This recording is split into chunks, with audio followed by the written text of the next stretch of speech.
মানুষ এত অসুখী কেন? এক রাজা একদিন তার উজিরকে জিজ্ঞেস করলেন, আচ্ছা বলুন তো, অধিকাংশ মানুষ অসুখী কেন? উজির কিছুক্ষণ নীরব থেকে রাজাকে বললেন, এই প্রশ্নের উত্তরের জন্য আপনাকে একটি ছোট কাজ করতে হবে। রাজা বললেন, কী কাজ? উজির বললেন, আপনাকে একটি থলেতে ৯৯টি স্বর্ণমুদ্রা রাখতে হবে, সাথে একটি কাগজে লিখে রাখতে হবে এখানে ১০০টি স্বর্ণমুদ্রা রয়েছে। তারপর থলেটি রাতে আপনার কোনো কর্মচারীর ঘরের সামনে রেখে আসতে হবে। রাজা উজিরের কথা মতো তাই করলেন।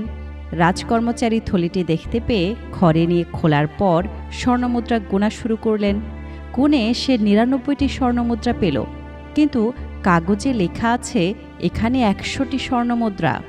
তখন সে আবারও কয়েকবার গুনে স্বর্ণমুদ্রা ৯৯টিই পেল। একটি মুদ্রা না পেয়ে সেই কর্মচারী ঘরের সবাইকে ঘুম থেকে উঠিয়ে স্বর্ণমুদ্রা খোঁজার কাজে লাগিয়ে দিলেন।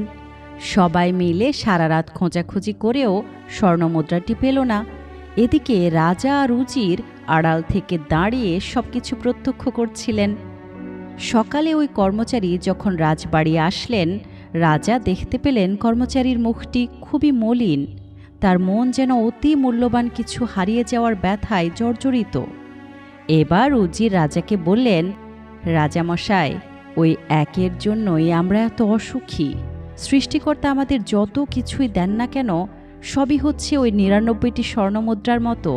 আমরা সেগুলো নিয়ে তুষ্ট থাকি না, তাঁকে ধন্যবাদ জ্ঞাপন করি না।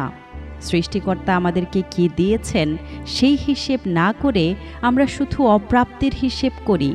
একসময় অপূর্ণতার হতাশা এত বেশি থাকে যে জীবনে কি পেয়েছি তা একেবারে মনেই থাকে না। তখন সব দিকে শুধু অপ্রাপ্তিই আমাদের চোখে পড়ে, আর মনে শুধু অপূর্ণতার মিছে হাহাকার থাকে।